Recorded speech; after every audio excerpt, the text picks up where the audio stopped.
Welcome back to our channel. இன்றைக்கி நம்ம சேனலில் என்ன பார்க்க போகிறோன்னா, தூதுவளை ரொட்டி எப்படி செய்கிறதுன்னு பார்க்க போகிறோம்.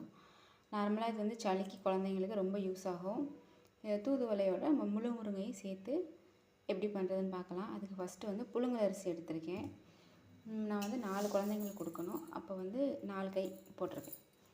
புழுங்கல் அரிசி இது நம்ம வீட்டில் அவிச்சி எடுத்த அரிசி கொஞ்சம், அதோட ஜீரகமும் மிளகும் கொஞ்சம் சேர்த்துக்கணும். குழந்தைங்களுக்கு கொடுக்குறதுனால காரம் வந்து மிளகு அதிகமாக இருக்கும், அதனால் கொஞ்சம் கம்மி பண்ணி போட்டுக்கோங்க. இதே பெரியவங்களுக்குன்னா மிளகு கொஞ்சம் கூட போட்டுக்கலாம்.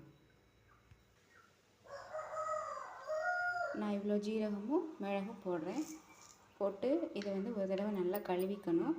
கழுவிட்டு இன்னும் கொஞ்சம் தண்ணி ஊற்றி இதை நல்லா ஊற வைங்க. ஒரு மணி நேரம் ஊறினா போதும். இப்போ ஒன் டைம் கழுவிட்டு கொஞ்சம் ஊறட்டும். தண்ணி ஊற்றி ஊற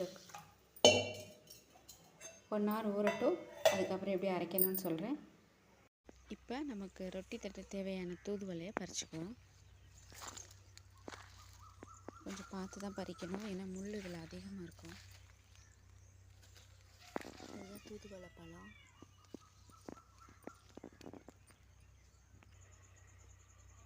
இப்போ நமக்கு தேவையான அளவு தூதுவளை பறிச்சாச்சு. பழம் வந்து பழுத்துருச்சு, கீழே விழுந்து வேஸ்ட்டாக தான் போகும். அதாவது விதைக்காக கலெக்ட் பண்ணி வச்சுருக்கேன். அடுத்து முள் முருங்கை பறிச்சுட்டு வந்துடலாம். அடுத்து இதுதான் முள் முருங்கை, தெரியுதா? இதான் அதோட இலை. இப்படி தான் முள்ளாக இருக்கும். இதுவுமே கவனமாக தான் பிடுங்கணும். இதையும் நம்மளுக்கு தேவையான அளவு பறிச்சுக்கலாம். இப்போ நமக்கு தேவையான முள் முருங்கையை பறிச்சாச்சு. இது எல்லாத்தையும் நல்லா வாஷ் பண்ணிக்கிறோம். வாஷ் பண்ணிவிட்டு ஊற வச்ச அரிசியோடு சேர்ந்து மிக்சியில் போட்டு அரைச்சி எடுத்துக்கலாம். இப்போ வாஷ் பண்ணி கொஞ்சம் அரிசி கொஞ்சம் போட்டு அரைச்சிக்கோங்க. அதாவது தோசை மாவு மாதிரி அரைக்கணும், கொஞ்சம் தண்ணியாக. ரொட்டி மாதிரியும் தட்டலாம். இது வந்து நம்ம குழந்தைங்களுக்கு கொடுக்கறதுனால கொஞ்சம் தண்ணியாக இருந்தால் கொஞ்சம் சீக்கிரம் வேகும். அரைச்சி எடுத்துக்கோ. இப்போ அரிசியும் இலையும் போட்டு அரைச்சாச்சு. மேக்ஸிமம் வந்து தூதுவளை ரொட்டி வந்து உப்பு போடாமல் தான் சாப்பிட்ணும். ஆனால் சின்ன பசங்களுக்கு கொடுக்குறவங்க சாப்பிட மாட்டாங்க. லைட்டாக உப்பு போட்டு தான் அதில் அரைச்சிருக்கேன். இப்போ நார்மலாக எப்போது நம்ம தோசை ஊற்றுற மாதிரி தான் ஊற்றிக்கலாம். ஆனால் சிம்மில் வச்சு வேக வைக்கணும். இலை அந்த அரிசி கொரகொரப்பு எல்லாம் வேகிறதுக்கு கொஞ்சம் லேட் ஆகும். தூதுவளை ரொட்டி வந்து எப்போதுமே நல்லெண்ணெய் ஊற்றி தான் செய்யணும். அதுதான் நல்லாயிருக்கும். அந்த நல்லெண்ணெய் வாசமும் இந்த இலையோட வாசனைக்கும் அதுதான் நல்லாயிருக்கும். ஸோ எப்போதும் தோசை ஊற்றுற மாதிரி தான்.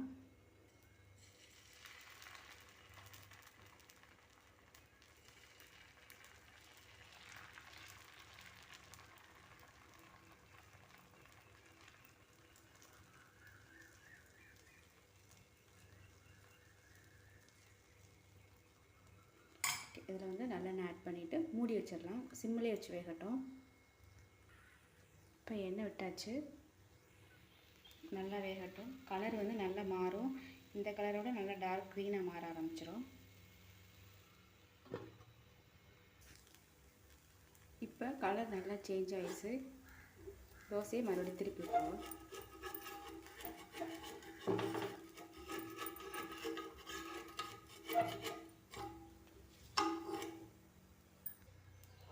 திருப்பி கொஞ்சம் நேரம் மூடி வச்சுட்டு வேகட்டும்.